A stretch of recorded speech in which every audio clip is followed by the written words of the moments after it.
دوسری بات انہوں نے ذکر کی کہ میں جی کسی اس سے میں نہیں ہوں کسی خاص فرقے کے ساتھ یا فلاں کے ساتھ، یہ جتنے بھی فرقے ہیں میں کسی ایک کی بات نہیں کر رہا،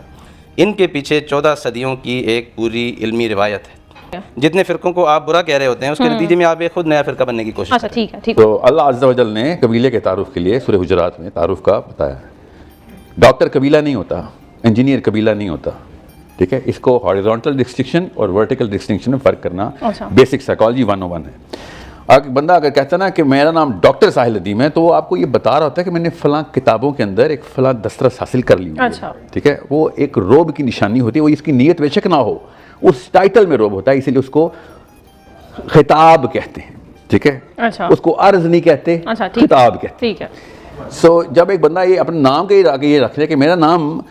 حاجی امجد ہے، تو وہ یہ نہیں بتا رہا ہوتا کہ میں بہت عاجز آدمی ہوں، وہ یہ کہہ رہا ہوتا ہے میں نے حج کیا ہوا ہے، ٹھیک ہے، اس کا نام آئی ڈی کارڈ پہ امجد ہے، مگر اس نے ٹائٹل چینج کر کے حاجی صاحب لکھوا دیا، حاجی امجد، تو وہ ریاکار ہے، وہ اسلام کی بیسس ہے، اس میں اور کوئی دو رائے نہیں ہے۔ اور یہ اسلام کی بیسس میں کون ہوتا ہوں بتانے والا، اللہ عز و جل نے بتا دیا کہ تعارف تمہارے قبیلوں کی نشانی میں سے ہے، بس قبیلہ جو بھی قبیلہ، میں نقوی ہوں، میرا قبیلہ ہے نقوی، میں اللہ کے نبی صلی اللہ علیہ وسلم کے قبیلے میں سے ہوں، اب میرا یہ تعارف ہے۔ مگر اگر میں جتانا شروع کر دوں کہ بھائی آپ تم سے نیچے ہو، میں نقوی ہوں، تم امتی ہو، ہم نبی کے خاندان میں سے، تو یہ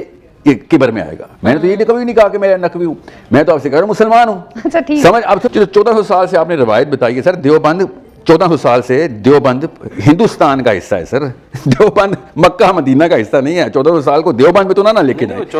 سر آپ دیوبند کے ہیں، سر آپ 1400 سر آپ کو میں نے ابھی سر جی میں آپ کو میں نے آپ سے کہا ہے کہ ابھی آپ میری بات پوری ہوگی سر، میری بات پوری نہیں ہوئی سر، آپ بات پوری کریں۔ ایک پوائنٹ آپ کا لے لوں گی، آپ ضرور لیجیے گا، بریلی ہو یا دیوبند ہو، 1400 سال پہلے یہ ہندو شہر تھے، یہ مسلمان شہر نہیں تھے۔ 1400 سال پہلے ادھر اسلام ہی نہیں آیا تھا، یاد رکھیے گا۔ 700 سال پہلے بھی ادھر اسلام نہیں آیا تھا، یہ بہت احتیاط سے سمجھے، اپنے آپ کو 1400 سال کی لڑی میں دیوبندی یا بریلی مت ڈالیں۔ رہی بات علماء کی جو چین ہے، میں نے کہا ہے کہ پرانے بندے نعوذ باللہ غلط ہے، اور میں تو کہہ رہا ہوں ڈائریکٹ 1400 سال پہلے کہ اللہ کے نبی صلی اللہ علیہ وسلم اور صحابہ کے پاس جڑ جاؤ، بیچ والے بندوں سے جڑنے کی رسک لینے کی بجائے۔ ایک طرف فرقہ والے سارے بولتے ہیں ہمارا فرقہ ہمارے پوری ٹریڈیشن کو ریپرزینٹ کرتا ہے، اور ساتھ آیت بھی سناتے ہیں وَلَا تَفَرَّقُوا، بھائی یا تو آپ اللہ کی کتاب مان لیں گے فرقہ نہیں ہونا چاہیے، یا پھر آپ مان لیں کہ فرقے ہونے چاہیے اور ہمارا احسن ترین فرقہ ہے، تو یہ دونوں چیزیں اکٹھی نہیں چل سکتی۔ تیسری چیز جو میں ختم کر دوں اس بات کو، اللہ کے نبی صلی اللہ علیہ وسلم نے حجت الوداع کے اوپر خود تمام مسلمانوں کو اکٹھا کر کے ارشاد فرمایا، مفتی صاحب کو حدیث پتہ ہوگی، مستند ترین حدیث ہے، نہ کوئی شیعہ حدیث ہے نہ سنی حدیث ہے، متواتر، تمام مسلمانوں کو اپنے اپنے گھروں کے اندر ایسے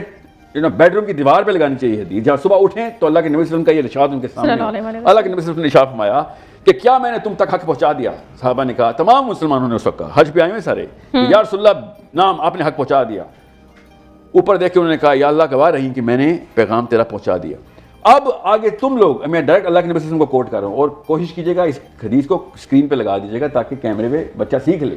یہ متواتر ترین حدیث ہے، غور سے سنیے گا، اس کا مطلب بھی بتائیے گا مسلمانوں کو۔ اللہ کے نبی صلی اللہ علیہ وسلم کے ایگزیکٹ الفاظ ہیں کہ نکل جاؤ اور پہنچاؤ اس پیغام کو دنیا کے ہر خطے تک۔ آنے والی نسلیں، جو ان لوگوں تک تم پیغام پہنچاؤ گے، ان کی آگے آنے والی نسلیں میرا پیغام تم سے بھی بہتر سمجھ لیں گی۔ اب وہ جہاں جہاں پہنچیں گے، جدھر جدھر ان کی اگلی نسلیں آئیں گی،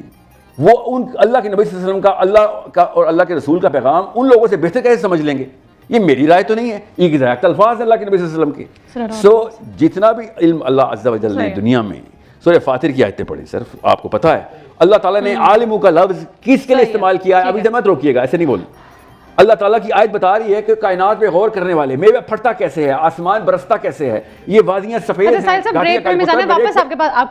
بات کا تسلسل ٹوٹ جائے گا۔ کہانی یہ ہے کہ اللہ عز و جل جس کو عالم کہتا ہے، اس کے اوپر عالم کی نشانی اللہ بتا دیتا ہے۔ میں وہی نشانیاں مسلمانوں سے کہہ رہا ہوں کہ بیٹا قرآن پکڑو، میتھمیٹکس کے اندر انٹر ہو جاؤ، قرآن پکڑو اور فزکس کے اندر انٹر ہو جاؤ، قرآن پکڑو پالیٹکس میں انٹر ہو جاؤ۔ ایک عالم بتا دے پالیٹکس میں، ایک عالم بتا دے میتھمیٹکس میں، ایک عالم بتا دے فزکس میں، اور میں تو کہہ رہا ہوں عالم آئیں، قرآن کے علاوہ تو حل ہی کہیں نہیں ہے۔ مگر قرآن والوں کو مسئلہ ہو رہا تھا میرے سے، وہ بچی صحیح کہہ رہی تھی، آپ سے کیوں متنازع ہوتا ہے؟ میں ایک تو پاور دے رہا ہوں آپ کو، آپ کہتے ہیں نہیں ہمیں نہیں پاور چاہیے، ہمیں تجھ جیسے بندے سے نہیں، ہماری اپنی سند سے پاور نہیں ملی، تو کون دے گا؟ ہم تو پہلے لاچار اور درویش ہیں، ہم درویش ہی ٹھیک ہیں۔ اللہ نے کہا درویشی نہیں بیٹا، وَأَعِدُّ لَهُم مَا اسْتَطَعْتُم مِّن قُوَّةٍ، بس اتنی سی بات ہے۔ اور آپ نے نوٹ کیا ہوگا میں آرام سے بیٹھا ہوں، پازیٹیو بات کروں، ٹھیک ہے، بات مکمل ہو گئی،